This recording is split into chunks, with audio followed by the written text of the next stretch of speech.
the government, it's donors. So if they don't get that money, what can they do? But my point is that do we need to wait for a civil society to come and tell us that they said they were going to give us quality education, but what we have now in comparison to other countries is not the best? You need that. Knowledge to some is extent, power. yes, but I'm saying that as citizens, we should also take the initiative of knowing what is happening and taking that critical decision. Otherwise, things are going to be as it is.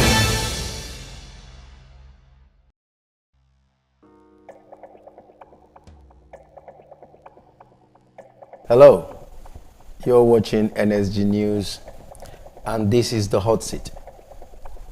In the interest of Ghana must work, Ghana can work. We want Ghana to work. We're still on a journey, and this is the hot seat. I am your host, M. And today we have Dr. Joyce Manyo on screen with us. We've been with her before, and we've just come back to pick up where we left off and see if we can put up more information out there that will help shape our country, help our decisions and our actions, as she is an academic person who deals or has studied the area of politics, political marketing. So without much ado, you're welcome, Doctor. Thank you for having me. I remember that you said when we write it's PhD, but when we call you, we say Doctor. Is that still the case, or there's a change because you guys love to change things without telling us? It's fine. It's still the case? Yeah. Is it academically correct? Yes, it's fine. Right. So we just, of course, we can ask, what is new to you? Because the last time you told us a lot about your journey, how not making it the first time means you're a failure, but giving it time and using yourself as a case study that parents should be relaxed and get interested in what their children love. Because there was a time that you were forced into an area which was not your comfort zone, but when you readjust, here you are, Dr. Joyce Manyo. Wonderful. What is new since the last time we met? Well, what is new? Well, so the last time we met, I just graduated, so I came back home, and I'm serving my country. So yes, so you're the right material for Ghana Must Work series. You're serving the country. When you say you're serving the country, what have you been up to? What have you been doing politically, or civil servant, or what is it that you've been doing to help country? Well, I've been working with a civil society organization, but I also lecture. I'm an adjunct lecturer in one of the leading universities here in Ghana. Wow, that's beautiful. So from school, now you're actively involved in lecturing, and then you are actually in the civil society sector of country building. Yes. Beautiful. Anything interesting you like to tell us?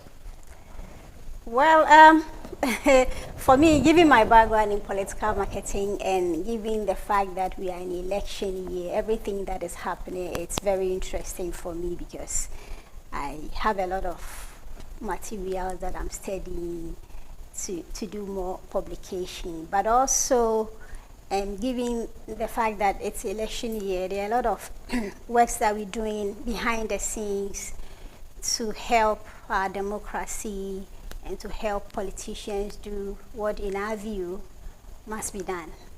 So, I mean, it's election year, so it's exciting for me because the campaign, the promises, the way political elites are behaving are all case studies. They are all, materials that will help, especially in my teaching, because I teach political communication. And so everything is interesting for me. So that, let me get in there a little bit. Everything seems interesting to you. Is it because the elites, as you have mentioned, are political elites who wants to seek the mandate to govern? Is it what they are doing is adverse or is contrary to what is on book as academic person, or what? Why is it so interesting? There might be a reason why it's interesting. I will not say that what they are doing is adverse to what is in literature or theory, because to some extent they are applying some of the principles, and on the other hand, they behind the scene, or from where I sit, you could see some flaws in the application of political marketing principle. When I say it's interesting, I mean that because of my background and what I do, everything that is happening now is very relevant, for me, because then it gives me a lot of material to be able to analyze, not only for publication, but to be able to use it to teach my students. And the course I teach is practical, so if I don't have this kind of data or materials, then it's like I'll be teaching in abstract, which I don't want to do. It's a very practical course, and so I should have enough materials to help my students understand, hands-on training and all that. So that is it. I wouldn't say that what they are doing is opposite or adverse. No, they are applying some of the principles, except that you can also see clearly some of them, it's not effectively being applied by politicians. But the truth of the matter is that they see things differently. So in our previous discussion, I was adamant to the fact that it's branding, is this, but we'll go back to where we were, political brand delivery. yeah.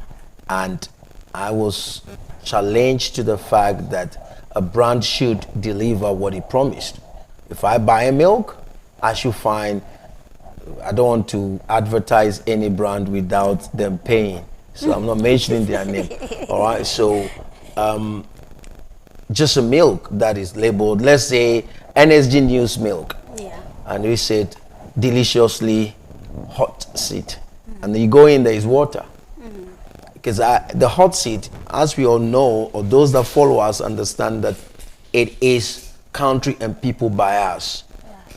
These Ghana Must Work series, it's more of Ghana patriotism. So we will fight back if whatever is being said is not going to give Ghana at least 80%. So I'm back with that again. Political branding, political brand delivery, the challenges that comes with it. Because I'm going to ask you something as you continue to digest this matter. I don't want to jump. We're not going to be long because the most important thing is that it's election year, and with your level of study and your area of practice, i.e. What we call it, civil society sector, we think that you will be, of course, and it's not like you are actively in politics, playing at the forefront, so you should be free to give a neutral view of how things are. This is why we've come to you once again. But I'm still challenged to the fact that this political branding in Ghana seems to be more of a deception, much more than an interest to actually sell me a milk. Well, you are entitled to your view, so that's fine. Which the hot seat is always like that. Political branding is a concept that says that treat citizens as customers, like corporate organizations do. Yeah. If you are aware that you find yourself in a very competitive environment, you are conscious of what you do.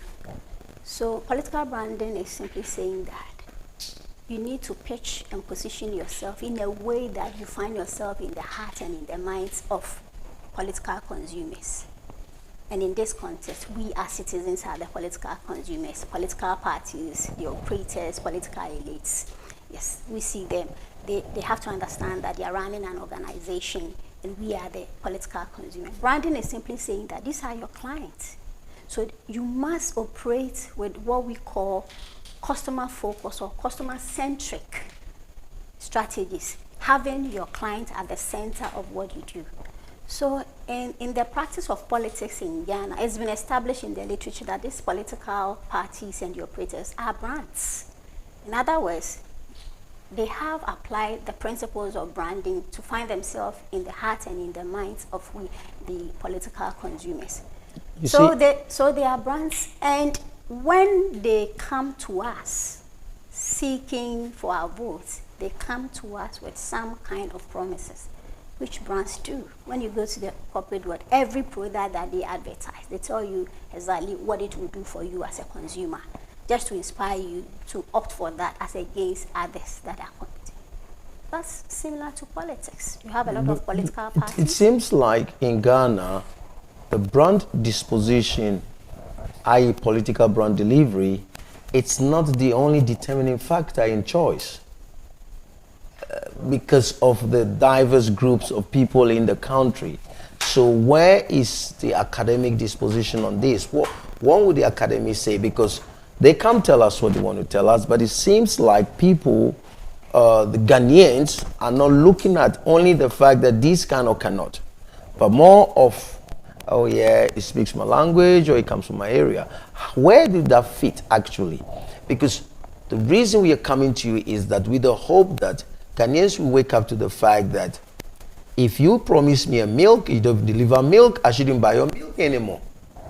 That's what we're trying to establish here. So you go on and tell us what the ideal situation is and the challenges that come with it. Okay, so this is a what, 2 or 3 in one question. Yes, but it is. This is it. Like I was saying, brands make promises. Yeah. And it's meant for us to see them to be a better alternative or a better option when they are making a choice. Yes. And when you bring it to elections, you see, at the time of voting, you are not too sure that the politician will deliver exactly what they have said. Yeah. But at the core of political branding is delivery. So when they come to us and they make promises, they have to make promises because there are a number of political parties and we as citizens, there are a whole lot of things that we want. So they should be able to tell us what they do so that we will reflect on what they are saying, to decide whom we vote for.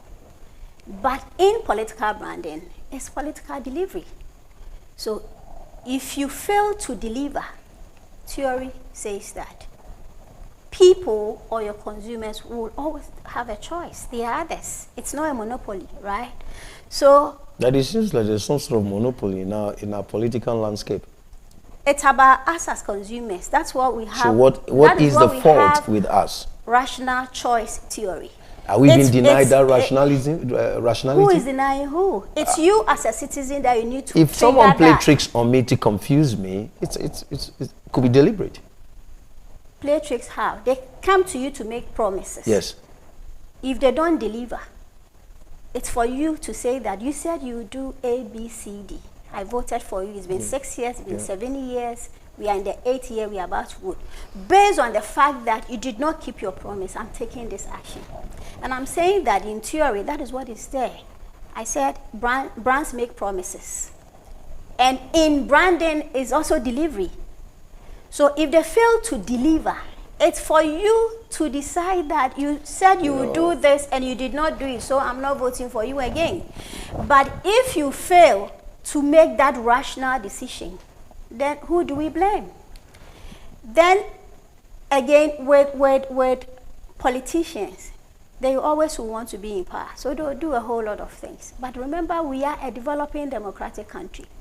So it is not only the fact that they did not deliver the promise. That would be the only reason why somebody may not vote. But there are other things, like people are extremely partisan. Okay, people simply say that I was born, my family members are members of party A, and so whether they keep to their promise or not, I'm a typical so and so, you vote for them. People also feel that, well, this is the first time that a lady has been chosen as, for example, a vice president or a running mate. So as a female, I would want to vote for them so that we get a woman as a running mate. The point is that is that a rational choice? The point is this: the factors that influence voter choice is varied. Okay. It's varied. And we all have things that inspire us. The fact remains that we want to build a country as a nation, forging forward. getting right,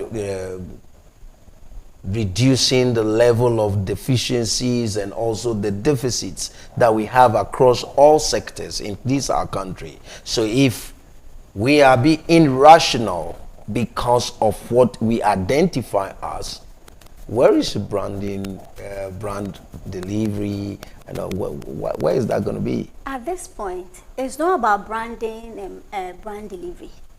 I have explained that politicians, they make promises. If they fail to deliver, it's for us to punish them. So it is not about the branding and the brand delivery. It's about us knowing what is right and what we should do. And this is where I appreciate civil society so much, because you see, I was going to ask. They are, I'll call them neutral organizations. So at every point in time, what is happening, they do a lot of work, and then they come to us as citizens doing promotion, educational programs and all that, to keep us informed, so that when we are making a decision, we think critically before, we take that decision. Do you think these programs are enough? Because I don't think that, no disrespect to our society, but I don't think that the populace, the illiterates, are informed enough to make this rational choice based on merit. They are not informed Especially enough. in a case where we have track records of what has been as far as brand promise and delivery is concerned. Yet people are still glued or seated on that fence of, it's the first time a lady is there, oh, he's an Ashanti, oh, and NDC stronghold. Why should there be a stronghold when nothing is going on there? So this is where we need to change our mindset. So then I'm questioning the fact that as the civil society, do you think they are doing enough to educate the people? Because that is necessary for us to forge forward. In my view, they are doing enough. They are working very hard. But in my community, I've not seen their activity. Because they don't even get funding from the government. So it depends on how much they have and their area of interest. But my point is this. See, the problem I have is, once again, go on. As citizens, we don't need to wait for civil society before we take actions. If they promise to fix your road and they did not fix it, you cannot see that. If they said that when we come, we're going to do this A, B, C, D, and they fail to do that, you need a civil society to come and tell you that they failed to do that. Something like every district a dam? Something like that. I've heard that before, you didn't see it. If that didn't happen, you didn't see it. Now, there have been other parties in government. We have a party A in government today. Some other time, let's say it was party B. As a citizen, you mean you cannot evaluate to see that my life was better under party A than party B? You need a civil society to come and tell you that. The point is that as citizens, we also need to be rational. We need to be realistic. Civil society don't even get funding from the government. It's donors. So if they don't get that money, what can they do? But my point is that, do we need to wait for a civil society to come and tell us that they said they were going to give us quality education? But what we have now in comparison to other countries is not the best. You need that. Knowledge to some is extent, power. yes, but I'm saying that as citizens, we should also take the initiative of knowing what is happening and taking that critical decision. Otherwise, things are going to be as it is. When it comes to development, sometimes it seems as though we are just trying to poach and bring onto ourselves what the West has done, and we're trying to mirror it. And some people are comfortable, whether it's a broken road, whether they have to swim across a river to go to the other side. It's natural and it's normal. They don't see the need for a bridge. But if this education is going on, making them to understand that, look, yes, you can swim across the river if that's what you want to do, but having a bridge will help you. But for all these years, so going forward, these should be the things that guide your choice. And I think that, yes, sometimes I feel like when we talk about Ghana, we are talking about only Accra. Once we have a lot of activities in Accra, especially even with the network provisions and stuff like that, when we talk about 5G, are you talking only about Accra? Because as far as I know, there's infrastructure deficit, just to mention that to start and drop it there. But coming back to this, I'm just trying to marry the disconnect between this brand disposition, i.e. brand delivery, the political marketing, and what actually goes on the ground. Yet it seems like it's not driving the decision of the people. Two things. when you talk about political marketing or branding, from the organization's perspective, they are supposed to put in place principles that will help us see them as the better alternative. Yeah. Right? That is one. But even lying to us, some of them be lying to us. Well, that's your view. If you see it as a lie, It's fine. a legitimate view, I can tell you. Okay, that's fine. As far as I'm concerned, as an organization, they need to make promises. But what I'm saying is that, You know, what will keep them fulfilling their promises when we realize that we have the power. If you go to buy from a particular organization and you are not satisfied with what they offered, don't you have a choice? Because there are other organizations, isn't it? Now, earlier you were saying that when you talk about Ghana, it seems like Accra. That's fine. But those in the villages, they also vote, isn't it? Politicians come to them. When they come to them, they tell them only something. during election. Yes. That's when they find their way to them. Yes. Once that is done, they don't know them. That's how I see it. But elections are run every 4 years. So what did you do? 4 How years. did you teach them? What did you tell them? 4 years, when do you next know they came? how much can be done in those villages? So if they did not do those things that they promised them within the 4 years, Yes. and elections are here, what do you do? Ideally and rationally, you should change them. Yeah, so who is preventing? So if you decide to say that I'm still going to keep this party because either the flag bearer or the running mate is from my hometown, that is a choice you have made. Because at the end of the day, as a consumer, you have to make a choice. Now, from a perspective of an academic scholar in political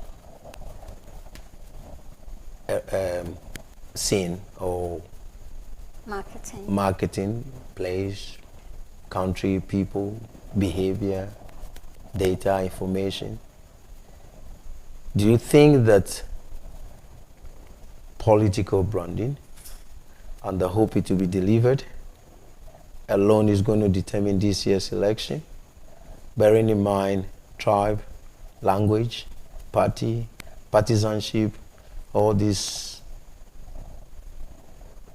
So I said earlier. So this one I'm asking you both as a academic scholar and as a Ghanaian. Yes. What do you think is going to determine choice this year? The thing is, the factors that influence voter choice Yeah. is varied. And every literature, consumer behavior literature will tell you. There are several factors that account for the reason why somebody will vote for party A or B. And this election cannot be an exception. There are several reasons why somebody will vote for party A or B. Somebody will look at the fact that this government promised A, B, C, D. And to me, they have fulfilled, so I'm going to vote for them. Or they have not, so I will not vote for them. Somebody wouldn't want to take that rational choice, theory approach. Somebody will say that the last time this party was in government, I was also not satisfied with them, so I'll prefer to.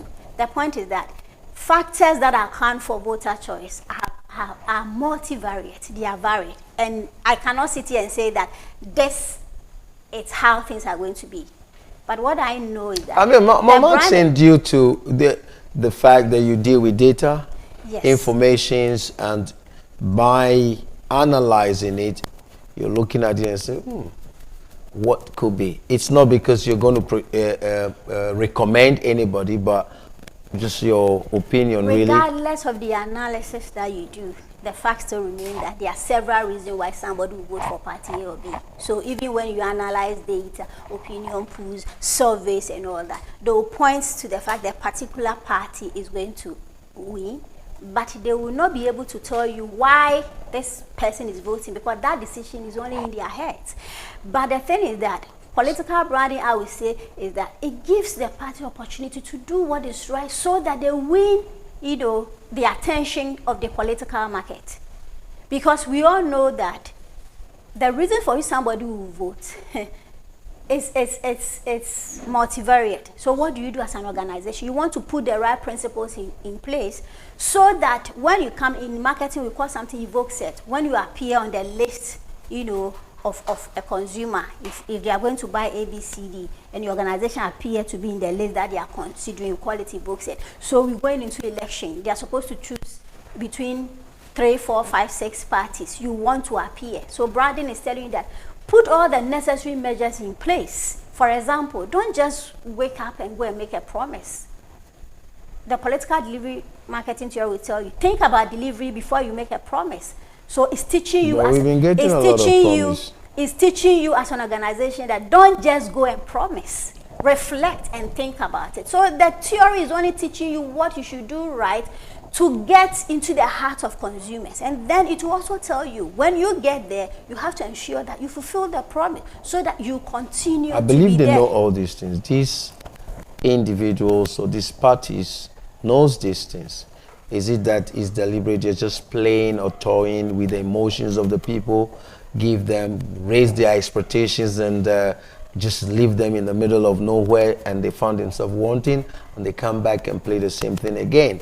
Earlier, I think when we talked off screen, I talked about, you did mention that there were some other constraints. I did ask, what is the challenge? If it's okay to promise, it should be okay to deliver. But you did mention that there's sometimes partisan constraints are on them to actually act.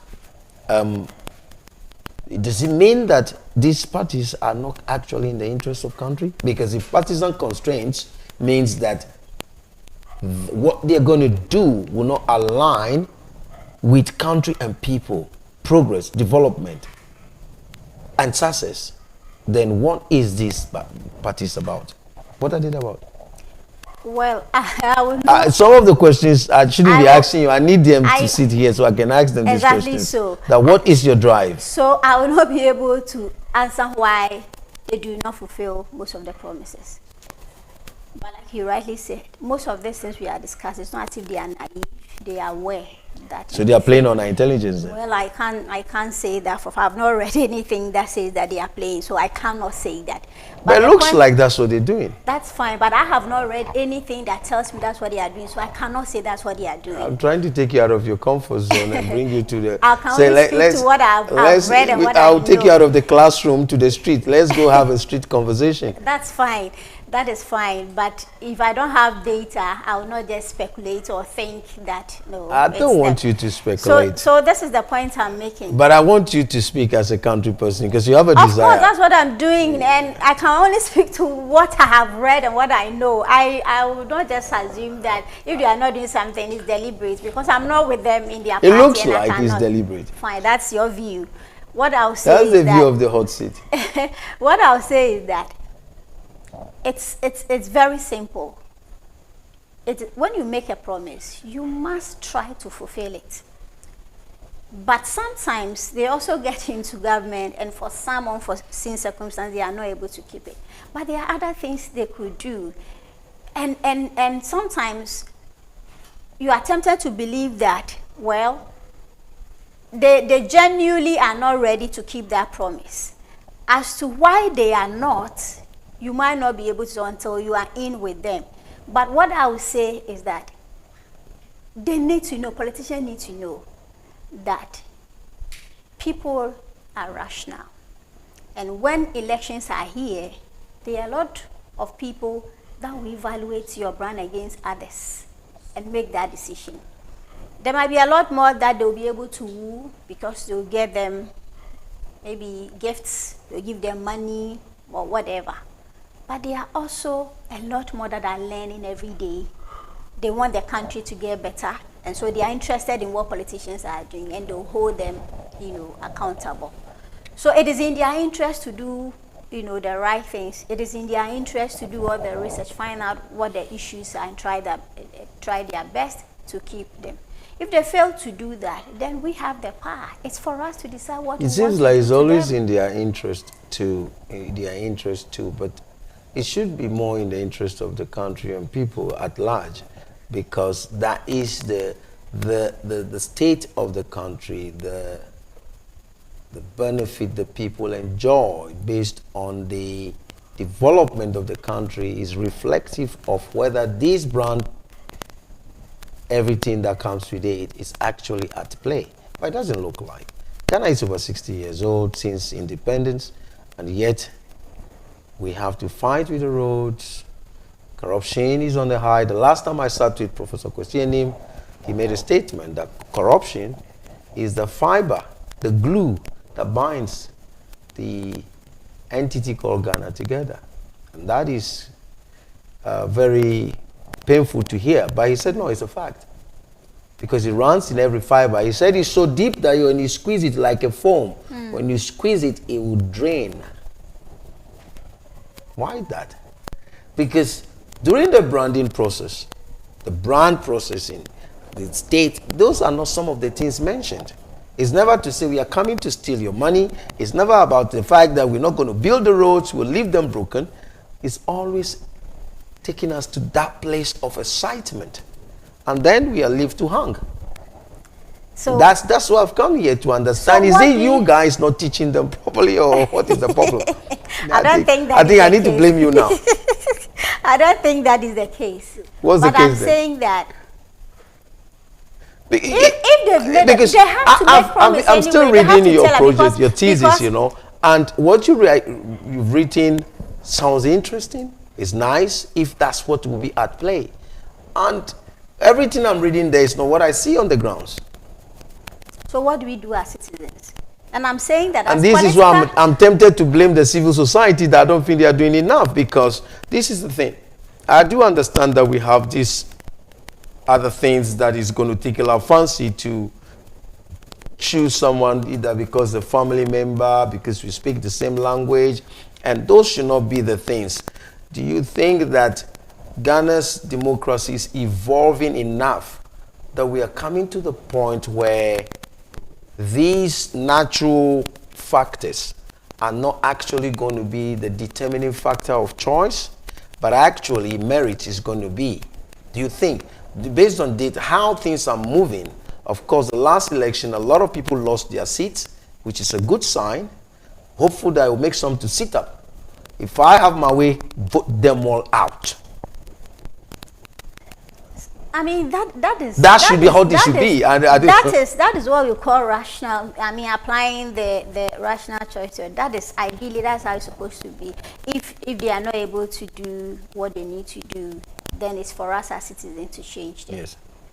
But I said earlier that people have reasons why a government is not doing well, but they will still want to vote for them. I acknowledge but that. But earlier you said we have to go blame civil society. For what reason? Blame them for what? They are doing what they can. They are there to help the people. But as citizens, we cannot sit aloof and watch them. We must also take initiative. What happened and those people lost their seat? What happened? I don't think civil society went to all those constituencies to talk to them, that vote them out. I don't think so. They cannot be blamed. They are doing their part. They don't have to go to them individually. We as citizens information just have to be made available.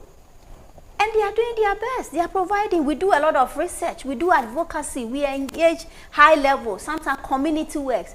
But I'm saying that you cannot always say that you're waiting for somebody to come and tell you what is happening in their countries. You cannot see it as a citizen. You are not in Ghana. You are here. So you see what is happening. Look at the issue about even Galamsey. You see the way you're speaking. Look at what is happening with Galamsey. I'm interested. Talk to me. Look at what is happening. People are demonstrating. You mean you are not seeing it as a citizen? You are not feeling it? The polluted water, I have a problem with the demonstration as a person on the hot seat. I feel like it is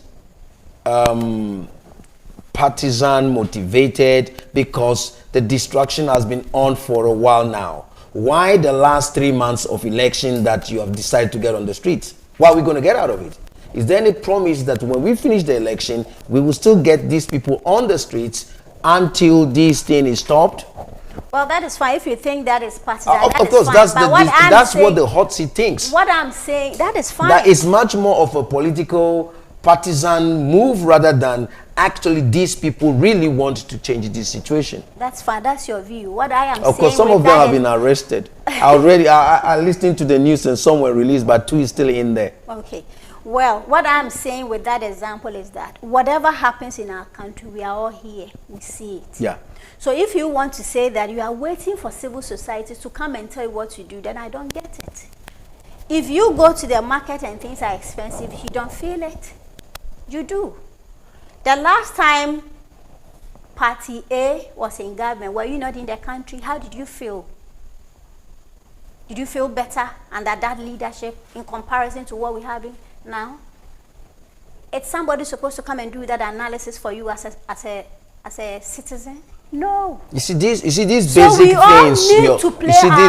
things you're saying right now. We all need to play our role. That's what I'm expecting the civil society organizing people to say, look, it's about time that we move from saying that I'm Newe, I'm a guy, I'm this, being the reason you vote for people. Are you not feeling the pain? Are you not feeling the trouble of going on the road, your loved ones that you've lost because of unwanted road traffic accidents?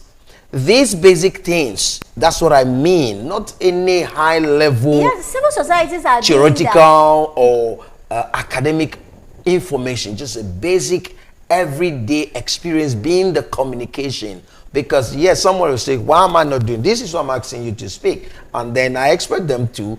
Yeah, you do it in Accra. I expect them to go to the villages. Yes, that's my expectation. But as you said, they are NGOs and they have to function on benevolent donations. Yes, but we have a lot of rich people in Ghana. Is it that they prefer the broken country for their riches to be seen?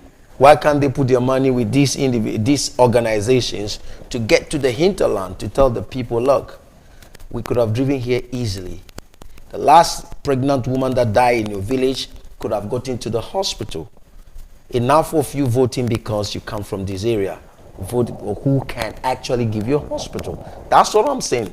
That's all the hot city is saying. And that's, I don't want, those informations that the civil society will extract and come to a conclusion are very important.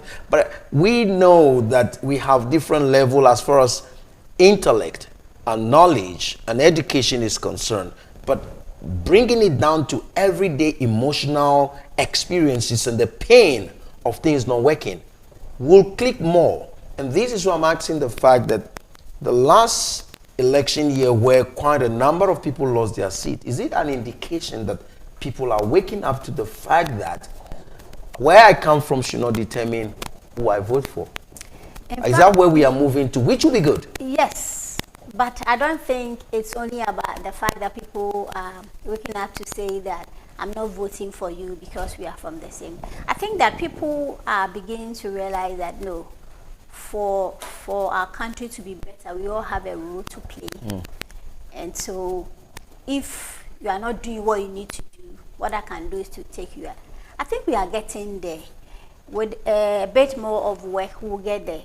But we need to help ourselves as citizens, because if you want to wait till somebody come and tell you something, if the person doesn't show up, what do you do?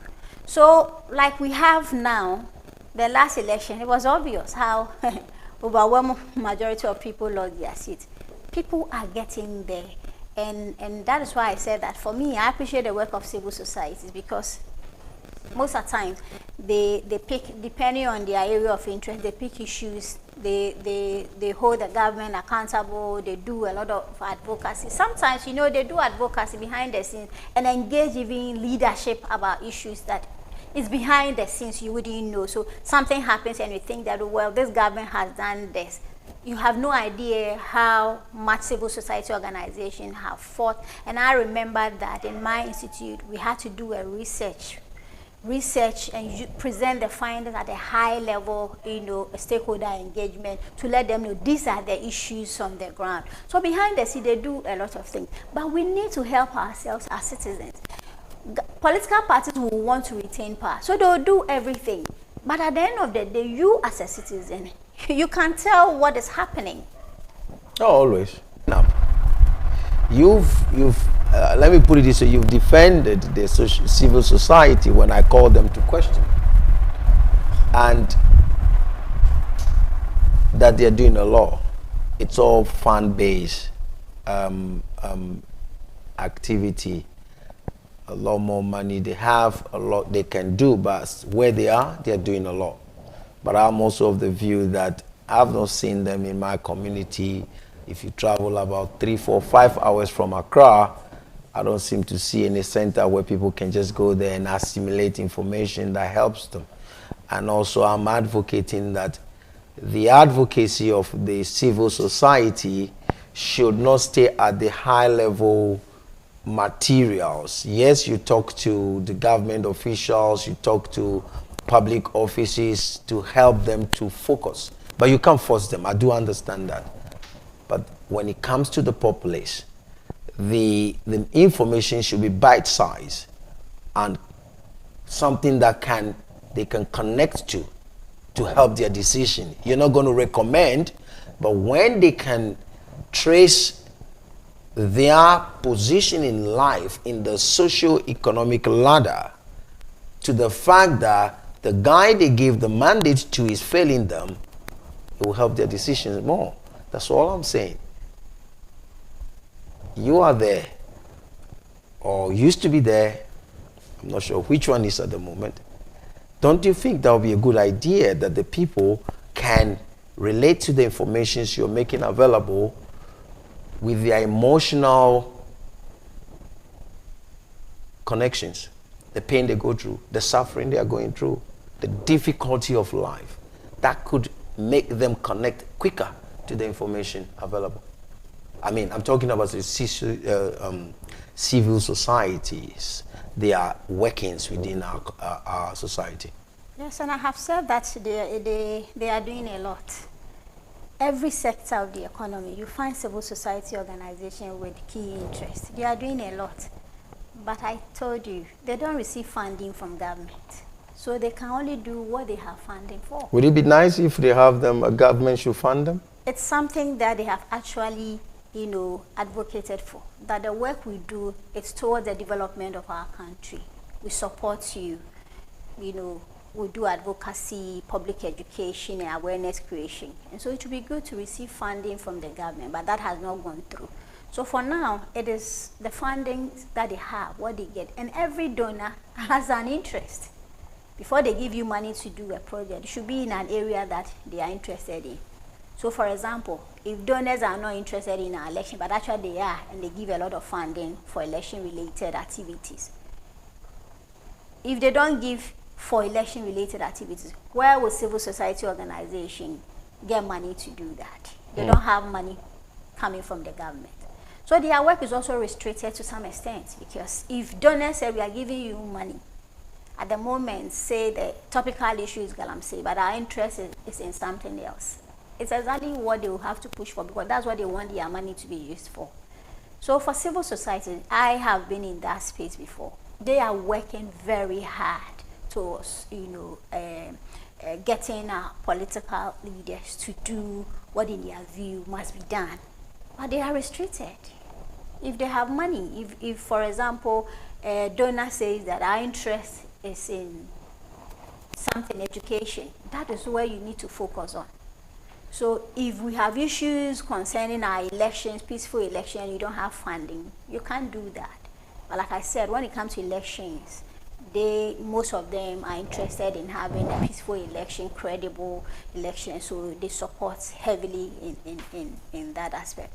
So in my view, civil societies are doing a lot. So but ideally, I'm saying that I will not buy into the idea that somebody should expect that it is the work of civil society organization to do everything for citizens to be awakened. That's what I said earlier. As citizens, we are all in this country and we know what is happening. Do you need to wait for a civil society organization to come and tell you what is happening? The reality is on the ground. So in and you've lived under several governments. So you should be able to, on your own, analyze to see. And that this government, what was it like? How was our economy? How did I feel, my business, and all that? You should be able to do that at that level. But to wait for somebody to come and tell you, for me, I think that would be problematic, especially if they don't have funding. What happens? Of course, you've gone through the academic system, you've been exposed to a lot of information and a lot of different experiences that has helped shape your rational choice. But not everybody is have that advantage of being in a position where to say, look, what I speak, what I look like, it's not going to decide what I vote for. Not everybody. You see? Yes, not everybody has the kind of education I have. I agree. But so I'm this saying is why that I'm when saying, it comes to but I do agree elections, with the first. So in effect, you're saying that if policing is an institution is interested in policing, they have to make funds available for the civil society to explore that area, make recommendations, and also give some materials as to how whatever they found can be achieved. All right. Then in the same way, the business sector, if they want to see how things are, government, people, and this, they have to engage. So now we should be calling the businesses to make funds available to, because some businesses will say at the moment that the economy is not very friendly to business. The last time I sat with Professor, apparently some businesses are actually, international businesses are leaving the country because of folding up. So if we want to understand what's going on, what can be done to fix it, then the business sector needs to make funds available to the civil society to help. But I believe there are some other institutions that will look into those areas of yeah, that is it. But you see, you can't force them. It's for them. If they decide that we want to support, we appreciate the work of civil society, so we want to support them, that is it. Civil society can write proposals to organization, but it's for them to decide. It's just like our work that we do. If we do research, we engage the citizenry, we make findings available to policymakers. We can only advocate. We can only engage them and discuss. It's for them to decide that we're going to implement this thing you are recommending to us. So that is how it is. They'll do all the work, but they are not the implementer. They do not have the power to implement. So they'll do all the hard work, engage leaders, advocate that this is the issues and we suggest this. But it's for them to implement. If they don't, what do? You come back to the citizen and engage them and say that let's go this way. So for me, if you ask me, ultimately it's we as citizens that we need to sit up. We need to really evaluate the situations we have in our country and take that rational decision. But I also agree that overwhelming majority of us are not well educated. And so sometimes I will be bold enough, I will reason through to say that, well, I'll take this decision, while somebody somewhere might not be able to take that decision. But it is also the reason why the middle class, most of the time civil society organizations engage the middle class, because they are the deciders. People will tell you that when you take the two leading political parties, they have a number of people that will vote for them. The reason that it seems to me like I'm adamant to accept the fact that the work of the civil society is extensive enough to cover and go to the hinterlands, because I don't see the activities on. Yes, you may not go to the villages, but at least on the national television, any activities you do and the bite-sized informations that I'm talking about, and it's on the television, they'll hear. But I don't think I see a lot of it. They do. That's just me. I'm just saying yes, that I don't think I see a lot of it. Maybe I need to pay attention. Probably I'm not paying attention. For example, let me take the Galamsey again. Yes. Civil society in environmental issues have been very loud on television and all over the place. And is it just most recently for all this while? Depending on the issues, and like I told you, civil societies, every organization, their area of interest. So depending on the issues, they talk, they're on TV, and the media also does well because they call them to comment on issues and all that. But like I told you, you expect civil society to go to the hinterland. Do they have funding for that? So if they are restricted and they can do what they can do. If money has been allocated as a country or from the government for civil society, then you can say that this is enough for you to go to every village. But these are money coming from, I don't want to mention any country, and they tell you that this is the amount of, so we sit down, you do your calculation, you think this can cover just 6 regions out of 16. What can they do?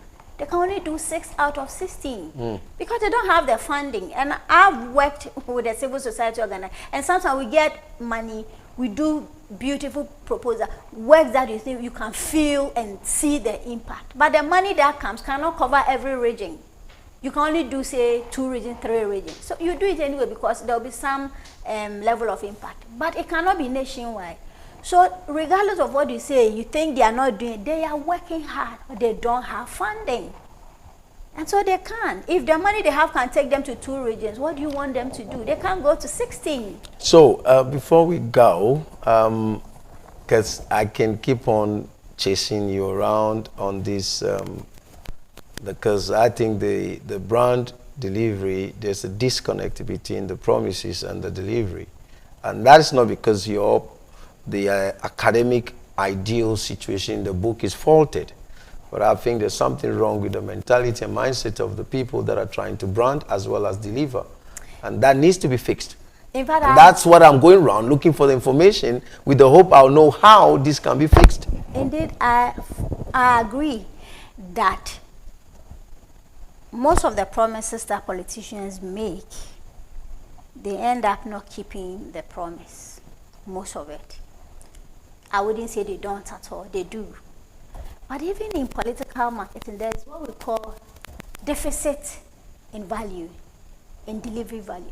So, for example, you said you do something, and this is the level. For example, you say, 1 village, 1 dam. That is the promise, okay? And people think that you're going to do a dam, and you end up doing something that in their description is not a dam. You have delivered, you've done something, but there's a gap, okay? It's not as if the promise has been fulfilled in totality. So there's a deficit in value.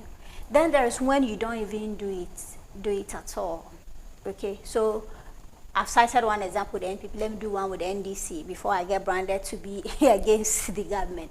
So NDC says no, you're not, and that's one of the problem we have as well. The NDC, when you speak facts, they are labeled as being for another person. Yeah. So the NDC, even if when the police are doing their job, somebody says because the ruling party is manipulating them.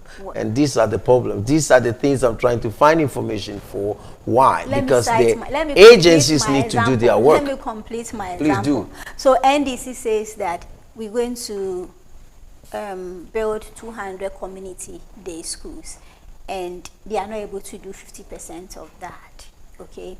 It's not as if they didn't do anything. They did. But did they keep the promise in full? There might be genuine reasons why they did not. But the theory is saying that when you make a promise, try to deliver on the promise, because it is the reason why people voted for you, okay? And at the time of voting, we hope that what you have said you do. So when you promise and you don't keep your promise, what happens? That people get disappointed, and that I don't think they are disappointed enough, because they keep voting some of them, and that leads to what disappointed, and people will feel like, okay, when next the elections are here, we might not vote for this party because they did not keep, So that leads to what we call brand avoidance. Okay, first of all, they exhibit hate characteristics, and so you see the demonstration, the strike, they are as a result of delivery failure, and that could lead to brand avoidance.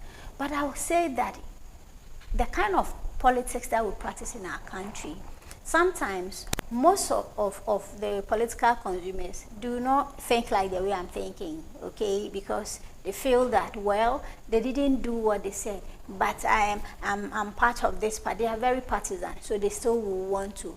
I hardly see somebody within a particular party doing something, criticizing their own, government, even when few times they've been people that have been very honest and bold to do that, but largely because I'm a member of this party, even what they are doing is not right, they still want to. But I believe we'll get there. If people were able to vote a lot of MPs out to the extent that we have 177, and 1 independent, in my view, people are waking up. Changes taking place. They are beginning to realize that, look, we have to do things differently. Okay. And so I'm hopeful that we'll get there. Let's come to you finally before we go. What we're expecting from you? Next time we meet you, you're going to be a professor? Any new publications in the line? Oh yes, I'm working on a lot of things. not too long ago, myself and a senior colleague of mine published a book chapter on political delivery marketing in Ghana. I'm coming back for you. That, and I followed with keen interest in what happened in the UK elections. And you know, I'm very much interested in delivery as a tool for building a stronger political brand. So there's another book chapter that myself and another colleague have authored. I'm the lead author, and for the UK election, how the current Prime Minister applied some political branding principles to, because the view was that it's not as if the Labour Party was the better option, but people were simply tired with the Tories, and so they really wanted to change. But when we applied those principles and analyzed most of the empirical data, we saw that yes, they may hold that view, but to some extent he was very smart and applied some branding principle. So we have that very soon. The publishers are saying in January 2025 they want to publish that. So so you're still lecturing? You're still lecturing? Yes. In the university in Ghana? One of the leading universities in Ghana. You don't want to mention? No problem. And then you're still in the civil society sector, or you've moved on? I've moved on. You've moved on. I've Are you now a consultant? Yes, for that one, yes, I do that. So you can be contacted for specialized research work? Yes, yes, but you know, I have a strong marketing background, except that my research interest has been in politics. Yeah. Okay, so even I do corporate work. I consult in the area of customer service, customer experience, and branding for some organizations back. I mean, here in Ghana. But like I said, I've decided to go into academia full time, and I'm working at it very soon. I'm going to be a full-time. I decided, because I was working with a civil society organization, I decided to do the teaching part-time. Okay. But now I've decided to, there's a lot that I can impact, so I've decided to go into lecturing. So hopefully you're teaching them to come out and make sure they deliver what they brand. What they have branded. It's exactly because I'm going to introduce them to the principles and the relevance of why it is key for us to apply them. I only hope and pray when they become politicians, they'll put that into practice. Finally. Anything more you want to say about yourself? No, I'm okay. You're okay with that? Yeah, we've seen you're busy, your hands are full. But then, so thank you for your time and giving us about an hour now, I would think. I don't know, I've been trying to keep up with them. I was listening to you as well. So, but that just came to my mind. Kenya, the youths revolted against government on a very large scale. Some lives were lost, okay? I'm not sure if you are up to date on that, but that's settled now. Can we put that down to brand promise, political brand promise and delivery disconnect being the dissatisfaction that degenerated into that level of? So I've said and let me repeat to say that when the brand promise is not fulfilled, what we call delivery failure happens, you are likely to see what we call brand hate characteristics, and demonstration is one. When people go on street to demonstrate against you for something, it's an exhibition of brand hate. In other words, you've not kept your promise, and so they want to prove to you that they are not very happy with you. And the eventual outcome is brand avoidance. Yeah. So that when it gets to election, for example, they wouldn't want to vote for you. You've demonstrated because they are not happy or something. If the government was able that was beyond demonstration. They actually went wild. Yeah, so like I said, that's what we call brand hate characteristics, because they are not happy with the political brand and what they are doing. So it's an what you call an eventual outcome of something that they are not happy about. If it's because the government didn't keep to the promise, then of course delivery failure happened, and it's an outcome. People demonstrating or voting against you are all an eventual outcome. So it's highly very likely, or it is actually the very branding and delivery disconnect or failure to do so that has actually led to that place. And that's what we're trying to avoid in Ghana. And this is why we're asking people like yourself questions with the hope those listening, including those seeking mandate, to hear the fact that the need to attempt at least to deliver what you have branded as a promise. In fact, you don't need to attempt. If you follow the principle will tell you that before you promise, think about delivery. If you think about delivery, you promise what is feasible and what you can keep. Yeah. There's nothing like attempt. Because when you go to the corporate world, they understand that it's a competitive environment. People have alternative. Other organizations are doing well. See, but you see our policies, it looks like we haven't two, they call them duopolies, two major political parties, and so assume we have 4, 5 major. Yeah, we have a new one now called political party, and they all have been able to mobilize the new force. Overwhelming majority of this citizens, and they all know that this is a fiercely contested election. They will sit up, you understand. So there's not like attempt.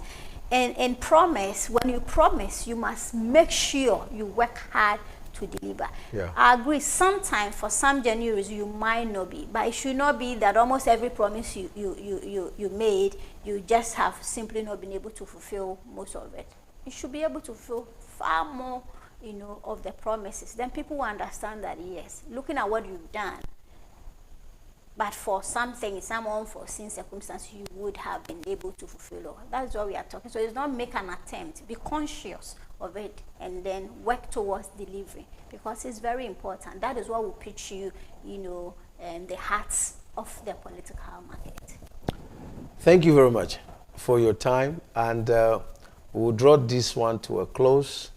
And the next time we make, it will be very short, precise, to the point, and I'll make sure you don't dodge. You don't dodge questions anyway. You always answer them. So you always answer them as you're vested in what you have studied and your expertise. But thank you very much, and we are hopeful that these informations are enough to help decision making at every level, because what you said is not only to those making the choice, but also those making the demanding for mandate to manage the affairs of the people.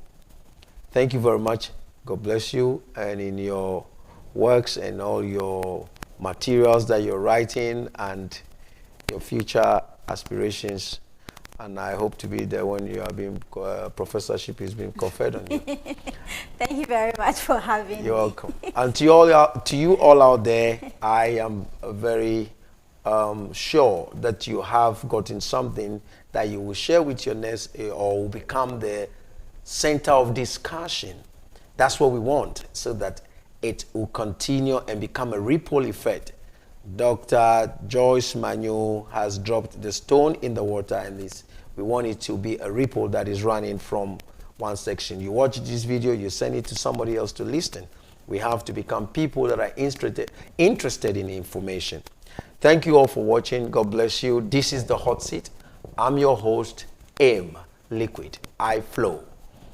God bless you. Long live the Fourth Republic. Till we come your way, this is NSG News, news with integrity. Bye for now.